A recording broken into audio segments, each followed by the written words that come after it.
Protect duty, otherwise known as Martin's Law, has been in the news this week. MBL have been speaking to those from insurance markets that contributed to the response request by government, and will be speaking to others as the impact of the impending legislation becomes clearer. Over the coming weeks, we'll be broadcasting a series of informative pieces across social media with those from the insurance industry, specifically those in the terrorism and crisis management space, to keep people abreast of developments and to look at the role that insurers and MGAs can play in the pre and post-event risk management of events. Today, by way of introduction to the topic, I am joined by Mahesh Pillai from MBL. Mahesh heads up our marketing and digital area and has a strong personal interest in how the impending legislation could and should affect social consciousness. Mahesh, welcome. Thank you, Graham. Great to be with you. Mahesh, can I perhaps just start by asking where you see MBL sort of fitting into this picture, given our interest specifically? I think for us from an MBL perspective, this legislation and personally is a very interesting piece of development that has happened from a society level. MBL was started, and I think when we founded it, Graham, many years ago, with a view towards how we can improve people's lives, and particularly after mass events and crises. The introduction of this legislation, I think from an MBL perspective, ties into what we stand for around making better living and being able to assist people broader than just the replacement of assets. I think it ties into where we believe, our slogan out there is that it's more than buildings and balance sheets. We know that trauma and mass terror events, the real rehabilitation needs to happen post-event. We've seen historically this can have a tail of anything from 6 to 8 months, and being able to now have society and government acknowledge this and see the need to actively drive the safety of individuals around the possibility of these events. For me, from a personal level and from an MBL level, I think it fits into the drive we've been having in the market, and as well as some of our clients that we have who are like-minded as well. I mean, how do you see plans being put in place to manage this kind of personal and sort of social risk? Well, it's interesting, Graham. When you look at the consultations, it's been a very broad group. I think there are challenges or there are concerns around the financial impact it may have on smaller organizations. What is very welcoming and really great to see over the last few days is the number of larger organizations, large event organizers and stadiums and similar businesses actually get behind the possible legislation. So I think the plans in place need to be worked through. I do think there's a lot of consideration being given, especially to smaller businesses and the practical impacts of needing that to happen.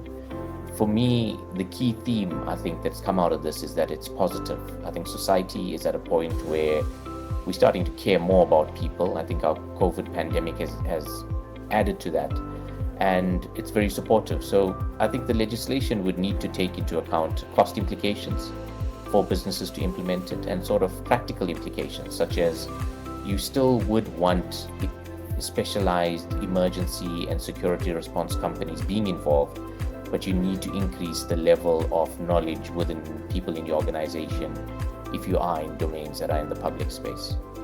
I mean, can you see this, for example, this type of legislation being adopted outside the UK?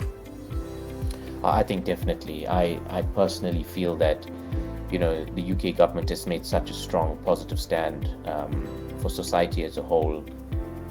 We live in a world today where, unfortunately, these events, terrorism is a reality, and it's a reality across countries. We're seeing more and more events of those occur.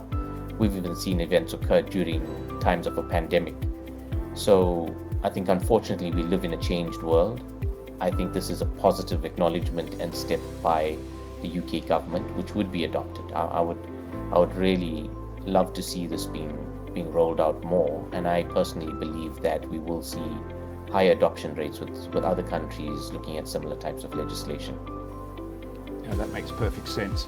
Mahesh, perhaps could you just talk for a short while about sort of the MBL strategy just around pushing content out around this particular initiative, because clearly it's something that's close to our hearts and close to our customers' hearts.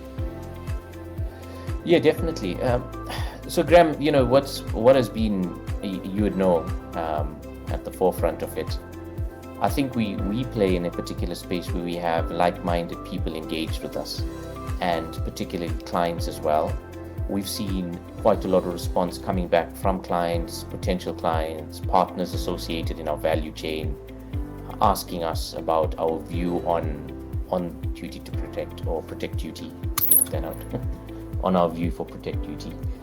And we have decided that I think what we would be doing is, from our perspective, we will want to keep our partners, stakeholders, and anybody who's associated with us or following us aware of what's happening in terms of developments in the UK. So we have planned a series of podcasts, information pieces, thought leadership that will go out on how we believe this, as the legislation develops, keeping people up to date with it. It'll be, we would probably, this expands a lot further. We find ourselves as MBL in a very unique situation. We've been going on about needing to bring the human element, particularly into these type of risks that are insured. And now that we are positioned to do it, I think we would end up being seen as somewhat needing to take a view on this, and we will continue to do that.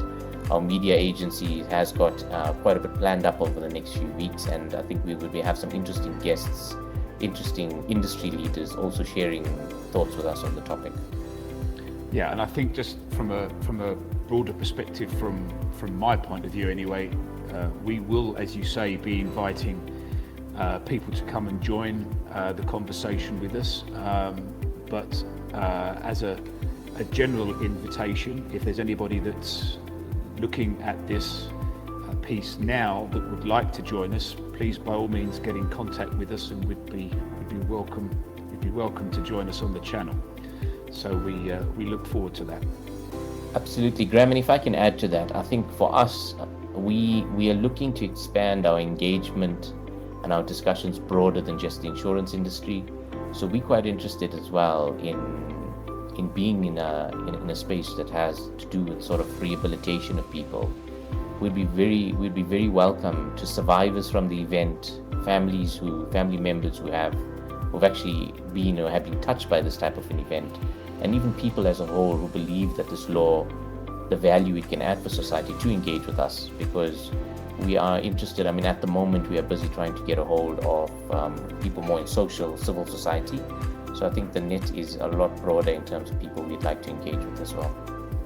Yeah, I mean, from an MBL perspective, I mean, we have been touched by the Ariana Grande concert incident, because firsthand, one of our retained clinical social workers, Lee Wade, her daughter was actually at the concert, and so I'm sure we will be talking to Lee to get her views on this over the coming weeks, but it is something that's been very close to our heart.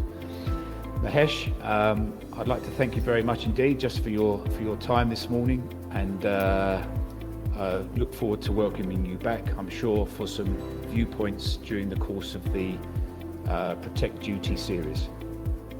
Thanks, Graham. Very happy to be here, and we're really looking forward to see how this legislation develops. Thanks very much.